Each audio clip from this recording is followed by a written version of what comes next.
জমি দখলের অভিযোগ, সাংবাদিক পরিচয়ে ক্ষমতার অপব্যবহার, নিরাপত্তাহীনতায় একটি পরিবার। রাজশাহী থেকে মোহাম্মদ তানজিলুল ইসলাম লাইকের ভিডিওচিত্রে প্রতিবেদন। রাজশাহীর গোদাগাড়ীতে সাংবাদিক পরিচয় ও রাজনৈতিক প্রভাব খাটিয়ে এক ব্যবসায়ী পরিবারকে দীর্ঘদিন ধরে হয়রানি, মিথ্যা মামলা ও ভয়ভীতি প্রদর্শনের অভিযোগ উঠেছে। ভুক্তভোগী পরিবার বলছে, পরিকল্পিতভাবে জমি ও অর্থ আত্মসাতের উদ্দেশ্যে একের পর এক ষড়যন্ত্র চালানো হচ্ছে। এতে তারা চরম নিরাপত্তাহীনতায় ভুগছেন। বৃহস্পতিবার বেলা ১২টার দিকে নগরীর অনুরাগ কমিটি সেন্টারে আয়োজিত সংবাদ সম্মেলনে ভুক্তভোগী আরমিনা আক্তার লিখিত বক্তব্যে জানান, তার স্বামী আবুল কালাম একজন প্রতিষ্ঠিত ব্যবসায়ী। তিনি Rajshahi chamber of commerce and ইন্ডাস্ট্রির সদস্য, সোনা মসজিদ স্থলবন্দর ভিত্তিক আমদানি রপ্তানি ব্যবসার সঙ্গে যুক্ত এবং একজন ভাটা ব্যবসায়ী হিসেবেও পরিচিত। ভুক্তভোগী আরমিনা আক্তার বলেন, তার চাচার শ্বশুর সাইফুল ইসলাম নিজেকে সাংবাদিক পরিচয়ে পরিচিত হওয়াত এবং রাজনৈতিক সম্পৃক্ততার কথা বলে দীর্ঘদিন ধরে তাদের পরিবারকে নানাভাবে হয়রানি করে আসছেন। অভিযুক্ত নাম সাইফুল ইসলাম। তিনি গোদাগাড়ী উপজেলার মহিশালবাড়ি সাগরপাড়া গ্রামের মৃত গিয়াস উদ্দিনের ছেলে। পারিবারিক সূত্র জানায়, সাইফুল ইসলামের বাসা সংলগ্ন ৪ কাঠা জমি আইনগতভাবে ক্রয় করেন আবুল কালাম।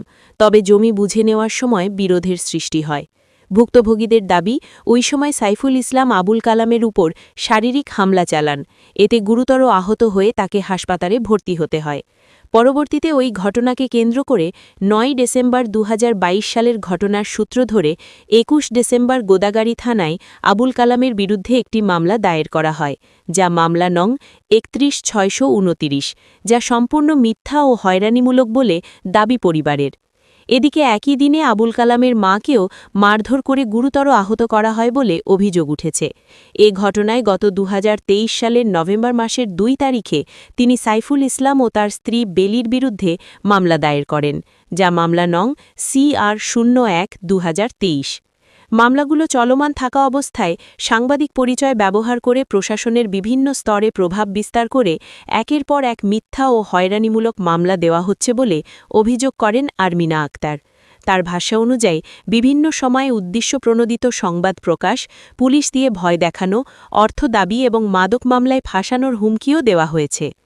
ভুক্তভোগীরা আরও অভিযোগ করেন, থানায় সহায়তা চাইতে গেলে তারা আশানুরূপ সহযোগিতা পাননি, বরং উল্টো চাপের মুখে পড়তে হয়েছে।